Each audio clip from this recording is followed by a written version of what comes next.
This is lesson 3.1, solving systems of equations. All right, so we're going to be talking about 3 different ways to solve a system of equations.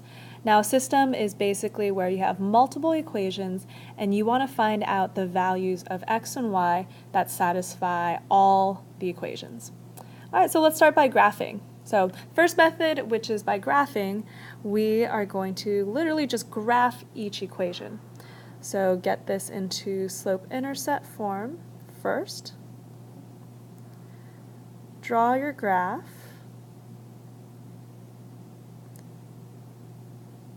And do the same thing for the second equation. So this has a y-intercept of -4.5, so right around there, and a slope of 1/2, so up 1 over 2, up 1 over 2. Alright, so that gets me a graph kind of like that. Okay, so the blue line represents all the possible solutions for the first equation. The red line represents all the coordinate points, all the solutions for the second equation, and we want to find a set that satisfies both, so that is going to be the intersection of the two graphs.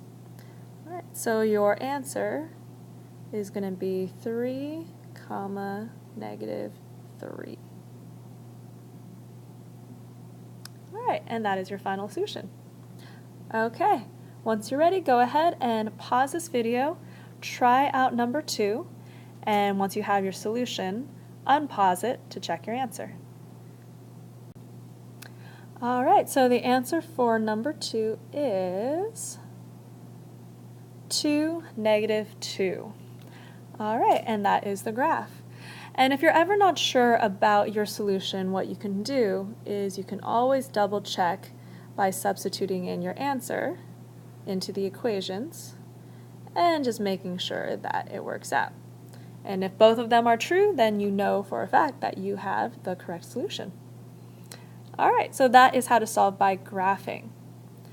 Okay, the next way I want to show you guys is either with substitution or with elimination. Alright, so the second method I want to show you is by substitution. Alright, now with substitution you literally will solve for one variable in one equation and then substitute it into the second equation. Alright, so for example, this one substitution is nice because I already have my x right there already solved for. So all I have to do is substitute it into this first equation. Alright. So I substitute that in and solve for y. Okay, so I have x is equal to 1, I have y is equal to 1, and write your answer in coordinate pairs. X first, and then the y. Okay, now the third method I want to show you guys, besides graphing and substitution, is elimination. So number 6, let's jump down to that one. Now in elimination, your goal is to eliminate one of the variables by either adding or subtracting and multiplying. So in order to do that, first I need to select a victim or a variable, and I want to figure out who I want to eliminate. So in this case, I like the idea of eliminating m. And the reason why I like eliminating m is because I see that their greatest common multiple between the 4 and the 3, or -3, the greatest common multiple is 12, whereas with the p, the greatest common multiple would be 18. So the smaller the number, I think the easier it is. So that's why I would pick m. And in order to do that, I'm going to go ahead and, I'm going to multiply my top equation by 3 to get 12m minus 6p is equal to 0. And I'm going to multiply my bottom equation by 4, so I get -12m plus 36p is equal to 20. All right, and with those two, I'm going to go ahead and add them together, and that will eliminate the m. All right, so I get 0m when I add that together, 30p, and 20. So p is equal to 2 over 3. Okay. And then from there, to solve for your m, I'm just going to plug that right back into either the first or the second equation. The first one looks a little easier, so I'm going to substitute in that p. And I get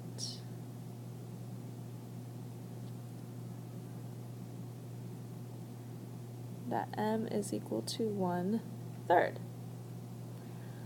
All right, so my final answer then is going to be, so you want to go alphabetical order, so m goes first, and then p. And that is your final answer. Okay, let me show you one more, and then I'll have you practice the rest on your own. Let me go ahead and show you number 8. All right, and it's up to you. You can choose whichever method you want, as long as the directions say just to solve. If it says to solve from a specific method, then definitely use that method. But this one just says solve, so I will just solve. And the strategy I would use is actually probably substitution, because I noticed that my d right here is all by himself, so it'd be really easy to solve for that d, and then plug that into the first one. So I get 4b minus 2 times 1 plus 2b is equal to 5.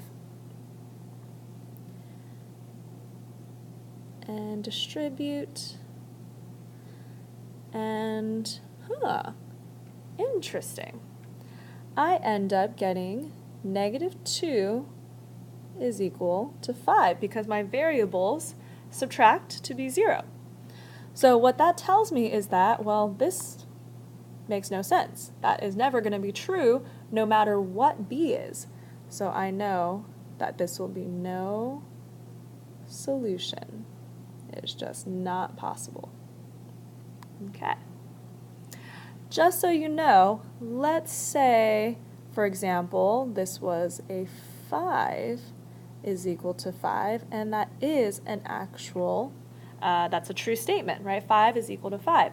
Well, what that means, and my variables eliminate, what that means is that no matter what b is, it will always be true.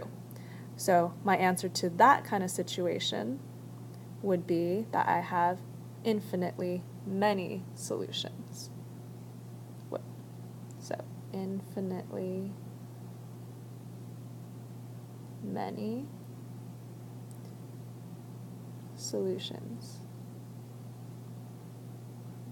in that case.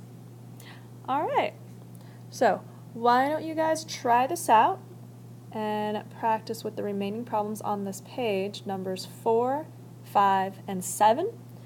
And once you're ready, go ahead, press pause, try the problems out, and once you have your solutions, unpause, and you can check your answers. All right, if you're ready, here are the answers to 4, 5, and 7. All right, number 4 was no solution. Number 5 was 1/2, and then -3. And number 7 is infinitely many solutions. All right, so those are your answers. Now, I know there are some of you for number 7, and you know who you are, who just want to say all real numbers because that's faster and easier to write. That is not correct. All real numbers just means that x and y can be anything at all, and those statements will be true. And unfortunately, that's just not true. Not every single x and y value will make those statements true. It's just that there are an infinite amount of solutions. Okay, it's not all possible solutions, but it's just that there are a ton of possibilities. Okay, so not all real numbers, infinitely many. Okay, let's go ahead and jump to, and I have a word problem for you guys to try out. So let's go ahead and read this one together. And we have, last year the volleyball team paid $5 per pair for socks and $17 per pair for shorts on a total purchase of $315. This year they spent $342 to buy the same number of pairs of socks and shorts because the socks now cost $6 a pair and the shorts cost $18 a pair. All right, so part A says, write a system of two equations that represents the number of pairs of socks and shorts bought each year. All right, so the first thing I would do is let's make some variables. So we got number of pair of socks, I'm going to call that P, and shorts, I'm going to say is S.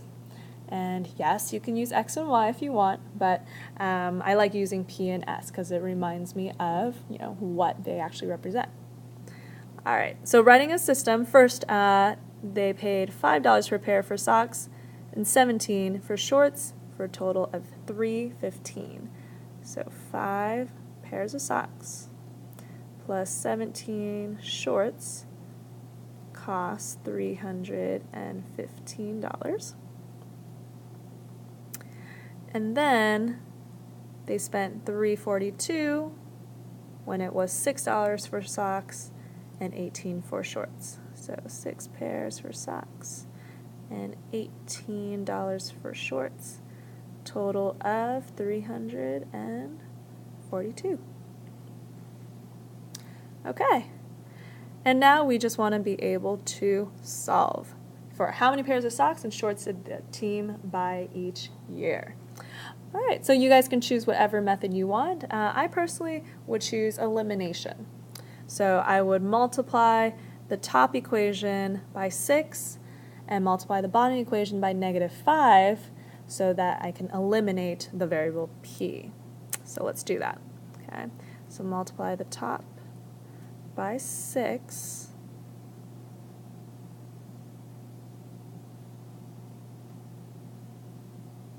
all right, and multiply the bottom by -5. The reason why I'm doing negative is so that the P's will eliminate when I add. You can multiply by 5 and then subtract the whole thing across.